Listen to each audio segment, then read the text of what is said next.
Kalau memang Daud orang berhasil, sebenarnya apa kunci keberhasilan dia?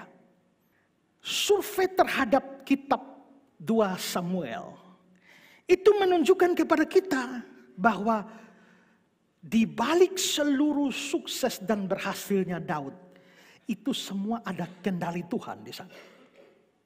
Mari kita survei beberapa ayat. 2 Samuel 5, ayat 10 dan ayat 12. Lalu makin lama makin besarlah kuasa Daud. Sebab apa? Tuhan Allah semesta alam menyertainya. Jadi kebesarannya karena Tuhan semesta alam menyertainya. 12. Lalu taulah Daud bahwa Tuhan telah menegakkan dia sebagai raja atas Israel. Tuhan yang menegakkan dia. Tuhan juga kalau dia bisa bikin seluruh Israel aman, Tuhan jugalah yang menyebabkan itu terjadi. Pasal 7 ayat 1. Raja telah menetap di rumahnya dan Tuhan telah mengaruniakan keamanan kepadanya terhadap semua musuh di sekelilingnya. Tuhan yang mengaruniakan keamanan. Ayat 9 sampai 11 dari pasal 7. Aku telah menyertai engkau di segala tempat yang kau jalani dan melenyapkan segala musuh dari depan. Berarti ini semua Tuhan. Aku membuat besar namamu seperti nama orang-orang besar yang ada di bumi. Aku menentukan tempat bagi umatku Israel dan menanamkannya sehingga dapat diam di tempat sendiri dengan tidak lagi dikejutkan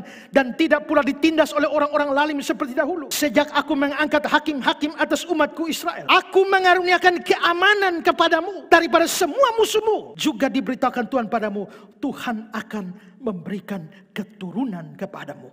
Aku menyertai engkau. Aku membuat namamu besar. Aku menentukan tempat bagimu. Aku mengaruniakan keamanan kepadamu.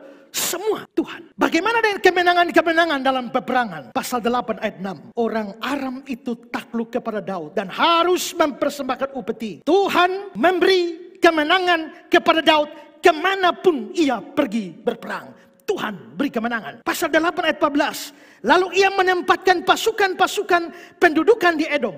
Sehingga seluruh Edom diperbudak oleh Daud. Tuhan memberi kemenangan kepada Daud kemanapun ia pergi berperang. Jadi saudara, survei ayat-ayat ini menunjukkan bahwa semua itu adalah Tuhan di balik suksesnya Daud. Berhasilnya Daud, semua itu ada Tuhan. Memang Daud mempunyai sejumlah kemampuan. Dia punya sejumlah pengalaman, kepandaian. Tapi rupanya bukankah semua itu pun kepandaian, pengalamannya, kehebatannya bersumber dari Tuhan juga? Bukankah sebelum dia naik tahta, Tuhan telah persiapkan dia 13 tahun lamanya. Jadi dapat dikatakan semua keberhasilan, kunci keberhasilan Daud, semuanya kembali kepada Tuhan yang melakukan semua itu. Dan dari sinilah kita belajar bahwa memang Tuhan itu sumber keberhasilan.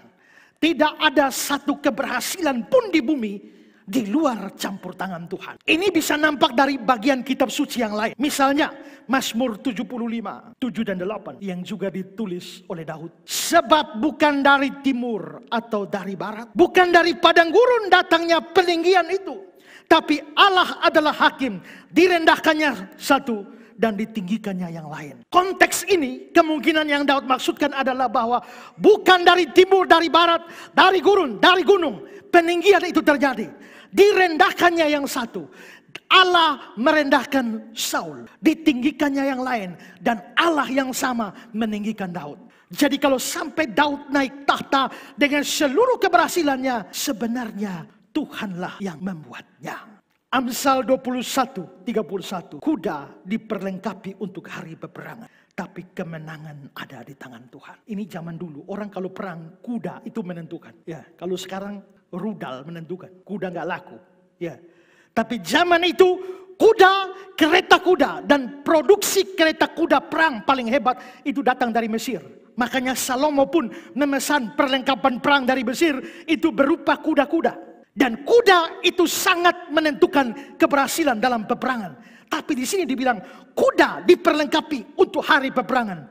Kemenangan di tangan Tuhan. Kuda hebat, tapi kalau Tuhan bilang kalah, kalah. Tentang ayat ini, Matthew Paul bilang begini. Keselamatan atau kemenangan adalah dari Tuhan. Keberhasilan dalam pertempuran tidak tergantung pada kekuatan atau seni manusia apapun. Hanya pada pemeliharaan Tuhan yang memberikan kemenangan kapan dan kepada siapa ia berkenan. Seringkali itu diberikan pada mereka yang tidak memiliki alasan untuk mengharapkannya. Bandingkan dengan Pengkhotbah 9 ayat 11. Maksudnya Paul adalah Tuhan itu kasih kemenangan kepada siapa Tuhan mau kasih. Bahkan orang-orang yang kelihatannya tidak bisa menang. Karena lemah. Tuhan mau kasih kemenangan, Tuhan bisa kasih kemenangan. Lalu diberikan ayat Pengkhotbah 9 ayat 11. Supaya bisa gampang memahami, saya berikan dalam terjemahan Indonesia sehari-hari. Bilang begini, di dunia ini ada lagi yang kulihat. Perlombaan tidak selalu dimenangkan oleh pelari cepat. Lu biar paling cepat hebat juga, tapi belum tentu lu yang menang. Pertempuran tidak selalu dimenangkan oleh orang yang kuat. Orang bijaksana tidak selalu mendapatkan mata pencaharian. Dan orang cerdas tidak selalu memperoleh kekayaan. Juga para ahli tidak selalu menjadi terkenal. Sebab siapa saja bisa ditimpa nasib sial. Keberhasilan tidak selamanya dimiliki oleh orang yang hebat. Kuliah sampai profesor, cari duit sudah bisa. Ada orang papalele yang tidak sekolah, tapi pintar cari duit. Ya kan? Ada orang kuliah, master ekonomi, tapi kelola keuangan tidak bisa. Tapi ada orang yang tidak tamat SD pun, tapi dia bisa kelola dengan baik. Keberhasilan tidak selamanya dimiliki oleh orang yang hebat. Ayat ini mengatakan demikian. Kemenangan tidak selamanya oleh orang yang kuat. Itu berarti bahwa kekuatan Tuhanlah atau kehendak Tuhanlah yang mau menentukan siapa berhasil, siapa menang, siapa unggul, siapa kuat. Itu semua bergantung pada Tuhan. Amsal 22 ayat 2. Orang kaya dan orang miskin bertemu. Yang membuat mereka semua ialah Tuhan. Atau dalam versi NIV dibilang, orang kaya dan miskin mempunyai persamaan dalam hal ini. Tuhan adalah pembuat mereka semua. Jadi Tuhan yang menyebabkan semua keberhasilan, semua kekayaan, semua kesuksesan. Kebenaran ini ditopang juga oleh pengalaman tokoh-tokoh Alkitab. Salah satu tokoh Alkitab yang sangat berhasil itu Yusuf di Perjanjian Lama. Tapi kunci keberhasilan Yusuf seperti Daud. Kejadian 39. Yusuf disertai Tuhan dan Tuhan membuat berhasil segala sesuatu yang dikerjakannya. Berhasil karena Tuhan. Maka dari semua ini kita tarik kesimpulan kunci keberhasilan Daud itu adalah Tuhan.